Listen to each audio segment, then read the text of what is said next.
Pennsylvania skill games have become very popular in recent years. However, the tens of thousands of unregulated slot machine-like games have operated in a gray area throughout Pennsylvania. So now advocates for skill games want to see them taxed and regulated. Our Erie News Now state capitol correspondent Brendan Scanlon is joining us live from Harrisburg tonight with the details. What do you have?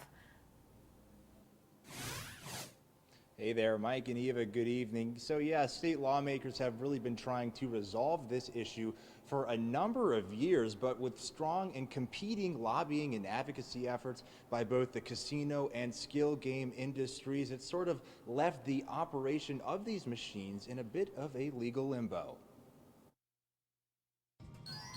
The growing popularity and legal debate of skill games is shaking up Pennsylvania's gambling industry. State police say they're illegal gambling devices and have seized them from establishments. But is it really gambling if it's based on skill and a player could win every time if they're good enough? A skill game, you remove that chance element and you insert predominant skill. And you can win every single time. It's been proven in court. It's been proven by experts. Mike Barley is the Chief Public Affairs Officer for Pace-O-Matic. His company powers Pennsylvania skill games and has a unique ask for the legislature. We want you to regulate us and we want to pay additional taxes. State Senator Gene Yaw has been on board for years. Estimates are somewhere between maybe $200 and $300 million a year to the Commonwealth. Yaw is sponsoring bipartisan legislation known as the Skill Video Gaming Act to provide uniform regulations. The legislation places skill games under the Department of Revenue instead of the Gaming Control Board and proposes a 16% tax rate, almost a third of the rate for casino slots. You have an industry that wants to be regulated, wants to be taxed,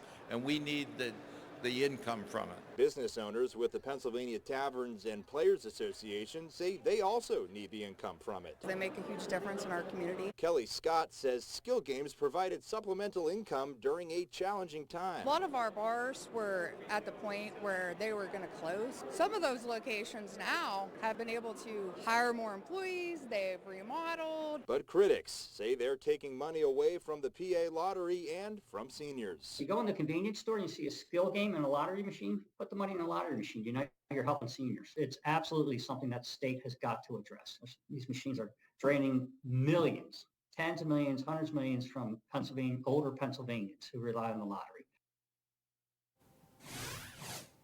And the state police, the attorney general, and others all maintain that these machines are illegal. There are several court cases unfolding across Pennsylvania as we speak, including right here in Harrisburg at the state Supreme Court. Now, Mike Barley with Pace-O-Matic told me that so far the legal status of these games has been upheld in each court case, meaning that Pennsylvania skill games have yet to lose. For now, reporting live at the state capitol in Harrisburg, I'm Brendan Scanlon for Erie News Now.